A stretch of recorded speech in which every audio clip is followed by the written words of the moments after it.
everybody. I'm back with another review for you using the Hoopla platform. I decided to choose Hamlet, the 2000 version starring Ethan Hawke, because if you watch my previous review, you know I'm a big fan of Ethan Hawke.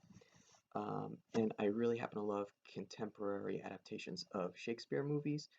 Um, since I saw Romeo and Juliet, Baz Luhrmann's version with Leonardo DiCaprio, um, I always really kind of had a special affinity for modern day adaptations of Shakespearean works. Um, so I figured it was probably best to start with just a very elemental summary for those of you who are not familiar with the story of um, Hamlet, although I'm sure everybody is at this point. So you have Hamlet, who is mourning the loss of his father. His father passed just 2 months prior, and his mother Gertrude already remarries, and she remarries Hamlet's uncle Claudius. Um, and then basically what happens is you have Hamlet, both young Hamlet and old Hamlet, they have the same name. Um, so you have younger Hamlet's friend Horatio um, sees Hamlet's father's ghost, and he apprises the younger Hamlet that, you know, just kind of watch out for your father's ghost. I saw him here, come see him. Um, Hamlet's father tells Hamlet that he was poisoned by Claudius. Um, so that's one little plot point. And then you have a character by the name of Polonius, who is Claudius's confidant. Now, Polonius has two kids, Laertes and Ophelia, and Laertes distrusts Hamlet, and he kind of warns Ophelia, like, he's probably going to try to put a move on you. Just be careful. I don't really trust Hamlet. And she kind of brushes it off. So while all this is going on, you have Hamlet, who decides he's going to stage a play uh, to see Claudius's reaction to what is a murder by poison. So he's basically recreating his father's death in play form. And to no one's surprise, Claudius reacts rather guiltily.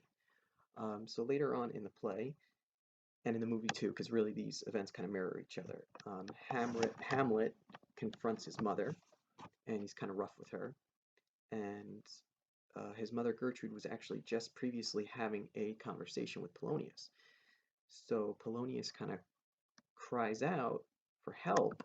Now Hamlet thinks that it is Claudius that's crying out for help, and Hamlet stabs who he believes is Claudius, and it's actually Polonius. So this makes Laertes obviously very upset, and Ophelia actually goes mad because of this. So to kind of put a real quick bow on this, Claudius and Laertes conspire to kill Hamlet, and just as a further spoiler, it is a tragedy, so basically everybody dies. That is my very brief synopsis of Hamlet, and I say that, I wanted to get into that because there are some differences, because again, this is a modern take of Hamlet. There are a few critical differences that really help to bring it into the 2000s when it was filmed. It came out in the year 2000, actually. So Ethan Hawke, actually, the character of Hamlet, plays a young filmmaker, and his uncle Claudius is taking over the Denmark Corporation, which is kind of a cool little difference. When Hamlet is showing his uncle the play that he kind of concocted to see if Claudius, how he reacts, if he reacts guiltily. The play is actually a movie that Hamlet pieces together. So that's another kind of key contrast. And there are a lot of modern contrivances that play roles in this film. There are video cameras, there are Polaroids, there are closed-circuit TVs, fax machines, and they all kind of play a significant role in the exposition of plot points. So you actually have Ophelia, who's an amateur photographer in this movie. She carries around Polaroids of flowers rather than actual flowers themselves, which is kind of interesting. And then you actually have a couple characters reimagined, one of which is Marcellus, who is a soldier in the play, is actually transformed into Marcella, um, who is Horatio's girlfriend.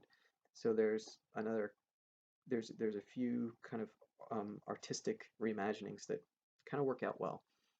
Um,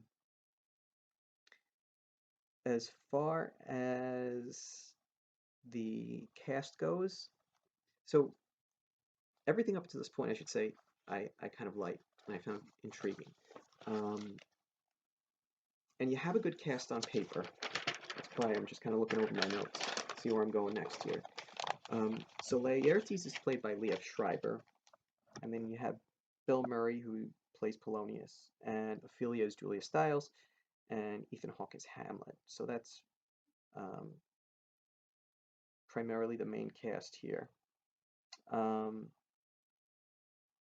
just nobody really stood out, which was disappointing. The acting kind of came across as wooden. Um, I don't know how you managed to find a way to squander Bill Murray's talents, but this movie really happens to do that. He just felt like he was terribly miscast. Um, but no one was as glaringly bad, I'll say, as Liev Schreiber. I mean, he was just not credible and just absolutely not believable in his role. Um, and Laertes is like a really significant character, not only in the film but obviously in the play itself.